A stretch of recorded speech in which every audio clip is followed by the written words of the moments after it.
te en fait li gën a doy waar avec la reddition des comptes moo ñi ñuy libéré ñëpp bettul kenn te ñi doon demander reddition des comptes sax ñoo ne waaye bàyyi leen nit ñi ñu ñibbi seen kër bu dee reddition des comptes bi ngeen jaayoon nit ñi mooy sànq ba may wax ci programme bi li yàlla di ma soon naan nañ jugé Diomaye président Bassirou Diomaye Faye ci programme présidentiel ba la mu wax ak le président Bassirou Diomaye Faye la mu campagne yore bale bi ne bu fekkee ne da ngeen bëgg dëkk bu set kuy dàq sàcc yi fal leen ma gars yi ne président de la république Bassirou Diomaye Faye moom bu ñu ko déggee reddition des comptes bu mat sëkk moom mooy am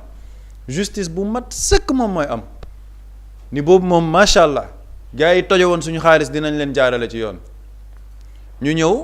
ñu ne ñu programme bi nee na sous 12 mois dañuy def des réformes de la justice parce que ce sont des réformes urgentes te keroog ñu ngi koy wax le président de la république ba muy nekk Cap Manuel ak Ousmane Sonko dafa ne ko de toute façon mandat bi ce sont les mandats des réformes douloureuses des réformes importantes réforme bi ci jiitu woon nag mooy la réforme de la justice te ñu defoon ko ci seen programme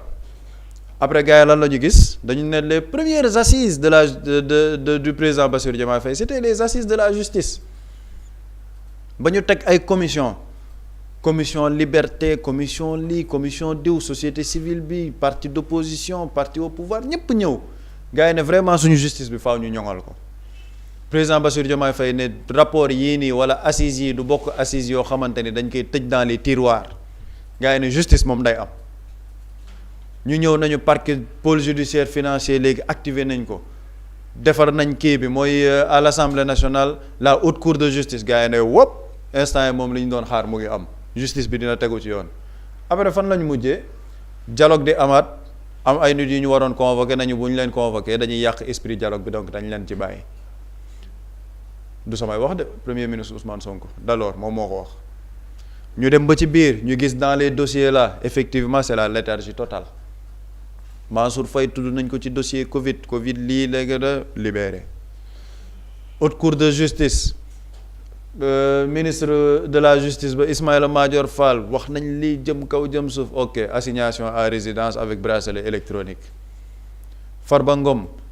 gars yi le procureur financier ñoo def conférence de presse ne dañ leen a jàpp sur benn association de malfaiteurs avec un circuit sophistiqué de détournement de deniers publics plus de 125 milliards jàppale ko ak Tahirou Sarr ñu ñëw ñu ne ñu ñoom ñaar ñëpp posé nañu ay caution yoo xamante ne dans la valeur c'est plus de 400 milliards sénégalais na mais lii doy na waar mu nekk biir kaso gars yi di def ay procédure def fouille ci biir prison ba fekk ko mu yore ay téléphone portable di waxtaan ak ay patron de presse di organiser ay chantier yi mu am fii ci biir réew mi di yónnee xaalis sur le plan international loolu yëpp après fu mu mujj ñu ne ñu Farba Ngom libéré mu def caravane dem Fouta dignitaire réew mi yëpp dem këram di ko seet Farba Ngom reçu en héros keneen ak keneen noonu man dama toogoon fii plateau ne Farba Ngom bu ñu ko libéré nañ libéré ñëpp Moustapha Diop nañ ko libéré nañ ko Tabaski Ngom nañ ko jàppale libéré ko kon nañ libéré Tabaski Ngom Maodo Malick Mbaye nañ ko libéré ak kan keneen lañ jàppaat sax ñeneen ñi ñu jàpp ñëpp c'est-à-dire que nañ leen libéré Macky Sall nañ ko bàyyi mu ñibbisi ci réew mi Antoine Félix Diome a été reçu au palais nañ leen bàyyi Macky Sall na ñibbisi Amadou Sall bi nga xamante ne dossier bi ñuy doon tudd nii ñëpp ak ñeneen ñi ñu ci convoqué ñëpp Amadou Sall il est bien au chaud au Maroc investir ci ay entreprise na ñibbisi Sénégal apparemment il y a des entreprises yoo xam ne soxla nañ ay investisseurs nañ ñëw Macky Sall na ñibbisi xëy na namm na Sénégal bu waree ñëwaat xëy na dinañ ko abal sax avion présidentiel mu dellu si c'est-à-dire que lii en fait moom mooy le sentiment de la population au niveau de cette justice là te le président de la République moom nee na justice bi ni muy doxee gongo sénégalais yi nga xamante ne ils ont été meurtris de 2021 à 2024 dund répression sanglante ay nit ñu rey leen fi ay nit wàcce ci tali bi nekk di campagne wala di def mais la défense d'un droit constitutionnel ñu leen di boom ñi mu am des milliers de sénégalais yoo xam ne dañ leen a tëj ci kaso yi de manière arbitraire jékki saa yi rek ñuy libérandoo ñëpp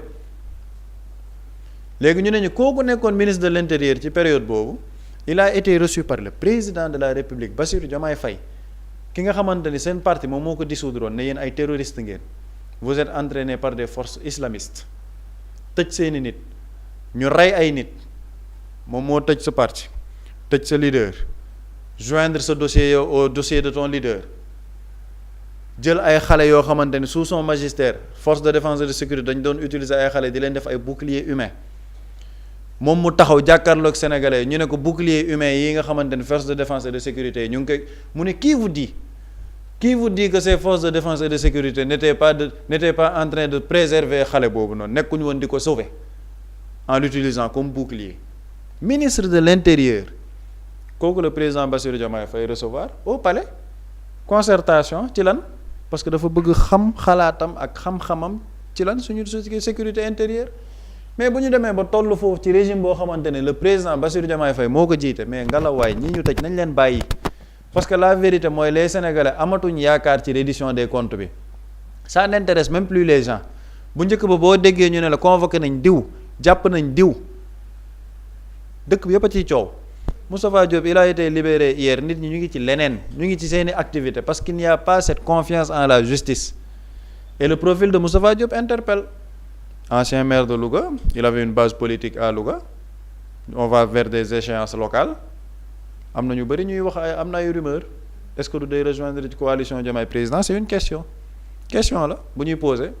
am na yeneen ak yeneen yoo xam ne nit ñi ñu ngi ko ciy wax ce sont des questions mais par rapport à cette reddition des comptes moo tax moo may dugal ci Mimi Touré. ñaari dossier lañ ko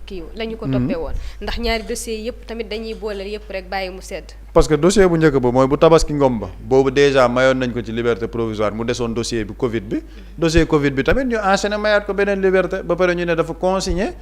je pense 120 millions le consigner pour mën a génn et là maanaam les décisions successives par rapport au cas de Moustapha Diop ça interpelle la célérité biñ ko libéré ci ñaari dossiers yooyu noonu yëpp mais ça interpelle moo tax ma ni le profil politique aussi interpelle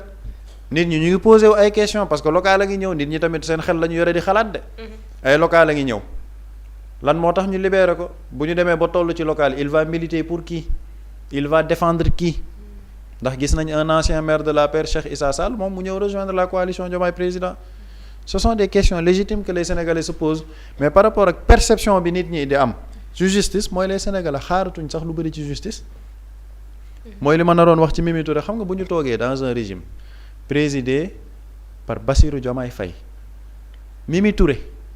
moom mooy wax moom justice bi nan lañ ko war a doxalee ak nuñ ko warut a doxalee président lii la xalaat ci justice bi c'est-à-dire que du waa Pastef de Mimi Touré moom mooy joxe les orientations du président de la République sur la justice mais non c'est-à-dire que Sénégal nag vraiment entre 2024 et 2026 soit ñun on est devenu totalement fou wala ñoom ñoo nekk ay génies yoo xamante ne on ne peut pas comprendre leur ligne parce que bu dee Mimi Touré moom moo mën a taxawal président Bassirou Diomaye Faye ba pare bu man li ma ci gën a jaaxal nag buy wax naan la méthode Diomaye c'est quoi la méthode Diomaye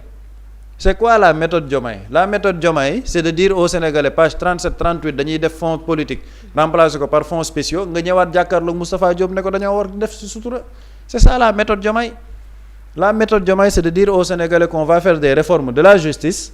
sous 12 mois ñu def ay assises de la justice assises sur le système électoral sur notre système politique en 2 ans les conclusions de ces assises n'ont pas été matérialisées quelle est la méthode Diomaye ay 4 avant-projets de loi à la veille d'une plénière à l'Assemblée nationale c'est ça la méthode Diomaye ñun bi ñu gisagum au niveau de la perception donc moom amul pour wax Mimi Touré c'est-à-dire que moom amul pour wax ñi nga xamante ni ñoo xeex de 2021 à 2024 la justice ban orientation lañ koy jox ba naan la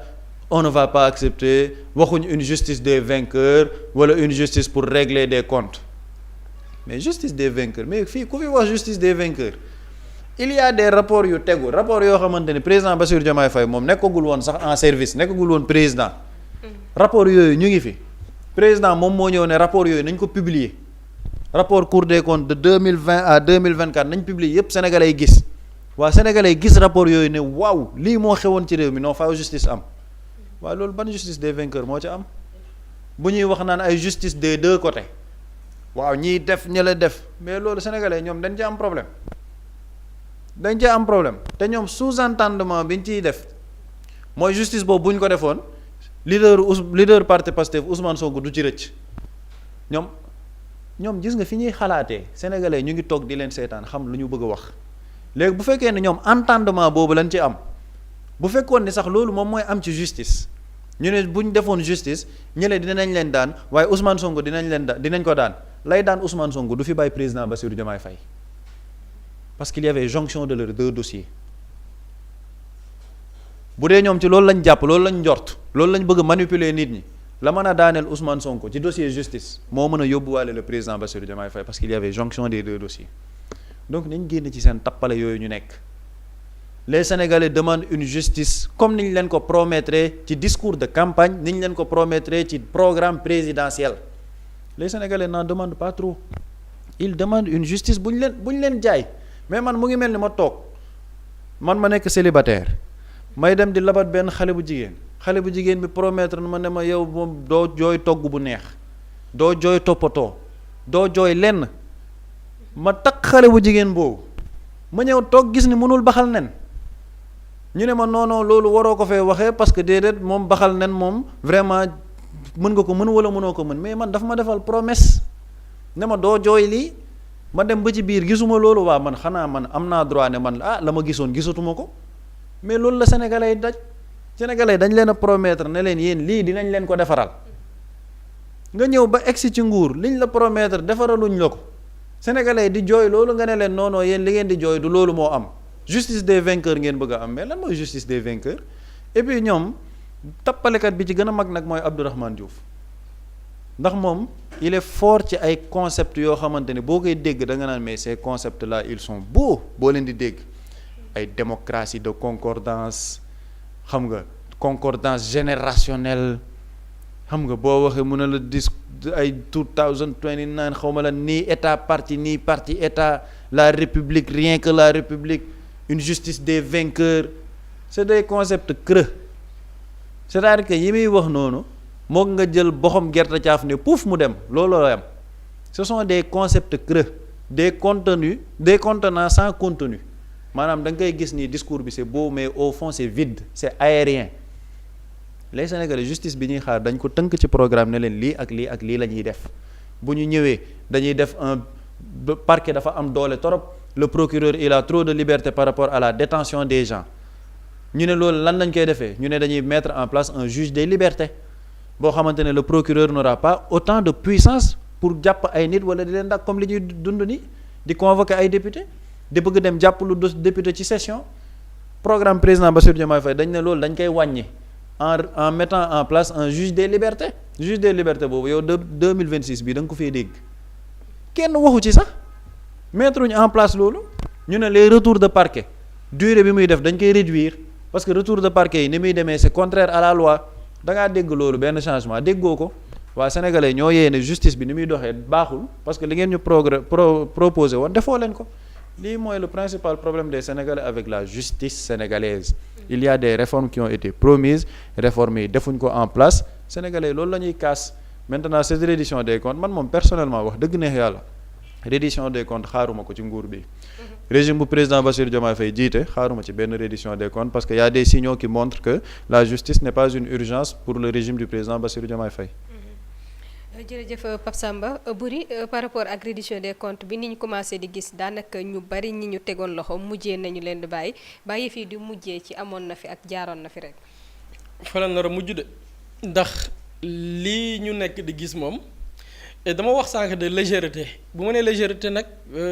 discrédité wu ma institution yi de nay leer légèreté mooy dossier yi bu ñu ko jibalee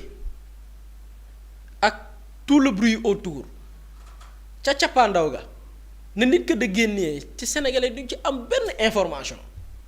lii laay wooyu légèreté c'est-à-dire que dañuy xëy rek dégg coow ñu ne scandale mais après la cay topp daanaka du am topp du am leeral alors que les sénégalais ont droit à l'information xam nga dossier Moustapha Diop Pape Samba dafa dudd de caution il a cautionné 120 millions le dossier au départ 2 milliards 500 millions la woon la leçon man ñaar laa ci jàng benn bi mooy responsabilité parce que dañ ne dafa am ñenn ñu témoigner décharger ko ne woy moom deful dara après ouf c'est fini quoi alors que dans la mise en accusation tout ce qui a été fait avec ces 2,5 milliards moom Moustapha Diop moo doon joxe ndigali jàngat boobu laa ci ama c'est-à-dire que la leçon bi ñuy joxe mooy tey bépp ministre xam nga le premier ministre l'ancien premier ministre Ousmane Sonko dafa wax keroog ni na leen leer nag léegi bambulaa moo war am ci ministère yi parce que quand on parle de bambulaa mooy ci régime bii actuellement bu ñuy bàyyi ay nit sur des faits yoo xamante ni ils ont été cités mais mën nañ bénéficier wu demain de liberté provisoire te liberté provisoire boo xoolee ñu ci bari ñu ngi ko may après ci lay jaaree jeexam parce que dina am certes des conditions waroo génn réew mi wala booy génn sous condition lay nekk lundi bi njëkk ci weer wi war nga dem signer ak yooyu noonu mais après da ngay gis ni finalement liberté provisoire presque dafay nduru sax liberté totale c'est-à-dire que la leçon mooy même ministre yi ñu nommé bees nii ku ci nekk dans ton ministère mën nga wut ay nit say nit soit xam nga leen wala xamoo leen on sait pas mais noo dañee suñu xaalis ñun mën nga ci jël sur recommandation yow ci say ndigal ñu def ay mbir mu toll ci ay milliards mais ëllëg boo demee ci yoon mën nañ la bàyyi parce que mën nga wut ñu la décharger après nga cautionner ci lenn lañ lay tuumaal 120 millions après nga génn dem ñibbi sa kër leçon boobu noonu laa jàng ci dossier yi parce que dama ne dossier Moustapha Diop au total dañu ne 2,5 milliards la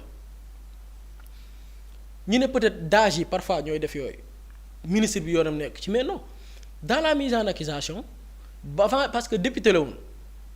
avant ñu ko yóbbu procès dañoo simmi malaanu kiiraayam et li tax ñu simmi ko mooy sur des enquêtes de la division des investigations criminelles du rapport Covid-19 bi kese de rapport bi dañu koo jël jox ko waa DIC exploité rapport bi convoqué ay nit ñu wax pour ñu établir est-ce que balaa ñuy yóbbu Moustapha Diop ci yoon balaa ñuy yóbbu dossier bi assemblée ñuy lever immunité parlementaire parce que boobu il était député nañu xool ndaxam moo def DIC xamal la DIC dafa ne moom Moustapha Diop ci enquête bi dañu gis ni plusieurs paiements en espèces moom moo ko def xam nga fii juste dañu naan DAGE yi naa nga parfois nga déglu benn DAGE mu ne ministre bi moo ma jox ndigal mais y a des paiements yoo xam ne moom Moustapha Diop moo ko def. am na ci kenn ku ñu naan Mariama Bass moom bénéficié na benn marché 50 000 masques yoo xamante ni montant bi 20 millions la nee na 20 millions yi en intégralité yépp mi ngi ko joxee xobet ci loxo Moustapha Diop moo ko jox du ministre Moustapha Diop parce que dafa am ñaari Moustapha Diop daf ci am ministre benn Moustapha Diop boo xam ne moom moo ko tànn mooy waa ji doon dem di retirer xaalis yu bari yi rek moom moo ko nommé ak moom Moustapha Diop ñu bari dañ koy jaawale mais femme bi nee na moom le ministre Moustapha Diop moo ko jox xaalis bi. am na ci keneen ku ñu naan Ibrahima Fall di directeur général société bu ñu naan Comaset moom itamit nee na jot na marché fourniture masque bu toll ci 250 000 masques montant bi toll ci 100 millions nee na xaalis boobu tamit mi ngi ko recevoir ci loxo le ministre Moustapha Diop. nga demaat ki nga xamante ni nii mooy secrétaire général du ministère ñu déglu ko parce que jàpp nañ ni xëy na peut-être am na ñenn ñoo xam ne ñoo doon def liggéey bi moom it am na ci leen lu ñu ko doon toppee ci milliards yi lenn ci milliards yi. ñu xool yan fournisseur xam nga sànq dama wax ñu def la ministre ak bamboulaa bi naram ci dëkk bi ñu namee ministre mu dem tànn ay nitam jox leen ay marché après jox leen xaalis peut-être même ministre bi après mooy jaaraat ca suuf sax récupérer waat xaalis bi yooyu yëpp c'est des possibilités pourquoi parce que ministre bi dafa am sañ-sañ di tànn ay propres fournisseurs am dañu laaj le secrétaire général du ministère Moustapha Diop jiite xam nga la wax dafa ne le choix des fournisseurs marché masque yooyu noonu a été effectué par le ministre Moustapha Diop qui a ordonné au DAGE d'établir les contrats à cet effet